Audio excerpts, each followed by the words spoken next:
Bienvenue dans ce micro-podcast. J'ai abordé la semaine dernière le second profil qui était le profil auditif. Cette semaine, je décortique le plus méconnu, le profil pédagogique kinesthésique. Pour rappel, ce profil fait appel aux trois derniers sens, c'est-à-dire le toucher, l'odorat et le goût. Certains restreignent ce profil au toucher uniquement, malgré tout, je tends à croire que l'odorat et le goût serviront dans certains domaines très précis comme la cuisine ou des métiers en rapport avec la nature. Une personne au profil kinesthésique est donc une personne qui apprend essentiellement par le toucher. C'est une personne qui a souvent besoin de bouger, d'exécuter, de s'exprimer ou encore de palper les choses. Cette personne porte une attache importante au concret, à la pratique.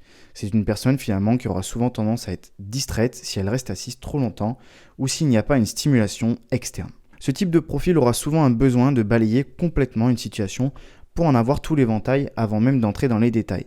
Les enfants kinesthésiques sont souvent jugés à tort comme des cancres, des feignants, car l'enseignement n'est pas adapté à leur profil pédagogique. Encore une fois, il y a évidemment des enfants en réelle difficulté, il ne faut pas se cacher derrière ce terme, tout comme on voit monter en puissance ces derniers mois le terme de haut potentiel que l'on met à toutes les sauces lorsqu'une personne se sent incomprise. Malheureusement, c'est parfois plus un terme pour se mentir à soi-même que pour accepter sa propre vérité. Il faut donc savoir faire la part des choses sur ces termes. Une personne de ce type de profil aura donc besoin de mouvement et de manipulation. C'est la définition même de kinesthésique. Elle aura donc besoin de schématiser, de représenter les choses, mais non pas de manière mentale ou visuelle, mais plutôt de manière physique. Elle théâtralisera une émotion, elle schématisera avec des objets et une situation, comme je peux le faire avec des couverts ou des stylos, comme je te l'ai expliqué dans mon podcast sur les profils visuels. Le kinesthésique, il aimera aussi prendre beaucoup de notes et rajouter des dessins, des griffonnages qui n'auront souvent rien à voir avec la prise de notes, mais qui l'aideront à stimuler son apprentissage.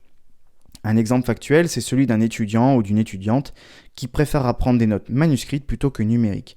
Cela est dû à la mémoire du geste, écrire permet de se souvenir, là où taper sur un clavier ne permet pas de retranscrire l'écriture manuscrite.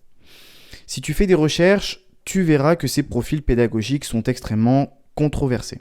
Je ne pense pas qu'il soit intéressant d'appliquer à la lettre toutes les informations, cependant, je reste persuadé qu'elles sont une vraie base pour avancer dans la découverte de son profil sur mesure.